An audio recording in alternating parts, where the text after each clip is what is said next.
அல்லாஹ்வுக்கு பிரியமான வார்த்தை, நீங்கள் சொல்வதற்கு இலகுவான வார்த்தை. மீசானில் அந்த வார்த்தையை போட்டால் நன்மை தட்டு அதிகரிக்கும். அந்த அளவுக்கு சக்தி வாய்ந்த வார்த்தை எதுவென்று உங்களுக்கு நான் கற்றுத்தரவா? ரசூல் ஸல்லல்லாஹு அலைஹி வஸல்லம் அவர்கள் சொன்னார். நன்மையும் தீமையும் எடை போடுகிற அந்த மீசானுடைய தராசுல தான் மனிதனுக்கு பதட்டம் ஜாஸ்தியா இருக்கும். ஃபமை யாமல் மிஸ்கால தர்ரத்தின் ஹைரன் யரா வமை யாமல் மிஸ்கால தர்ரத்தின் ஷர்ரன் யரா. கடையில போய் ஒரு பொருள் வாங்கும்போது எப்படி தராசை கரெக்டா பார்த்து வாங்குறோமோ அதே போல நன்மையும் தீமையும் அல்லாஹ் மறுமை நாளில் எடை போடும் பொழுது ஒரு மனிதனுக்கு பதட்டம் ஜாஸ்தியா இருக்கும். எங்க தீமை தட்டு அதிகரித்து நரகத்துக்கு போயிருவோமோ, அல்லது நன்மை தட்டு அதிகரிச்சா பரவாயில்லையா, இப்படியாவது சொர்க்கத்துக்கு போயிடலாம்ங்கிற பதட்டம் ஜாஸ்தி உள்ள நேரம் அந்த நேரம். அந்த இடத்தில் ரசூல் ஸல்லல்லாஹு அலைஹி வஸல்லம் அவர்கள் அதற்கு நமக்கு ஒரு வழிமுறையை சொல்லித் தருகிறார்கள்.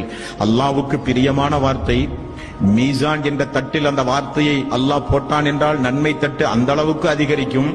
ஆனால் நீங்கள் சொல்வதற்கு இலகுவான வார்த்தை. என்ன வார்த்தை? சுபஹானல்லாஹி வ பிஹம்திஹி சுபஹானல்லாஹில் அஸீம்.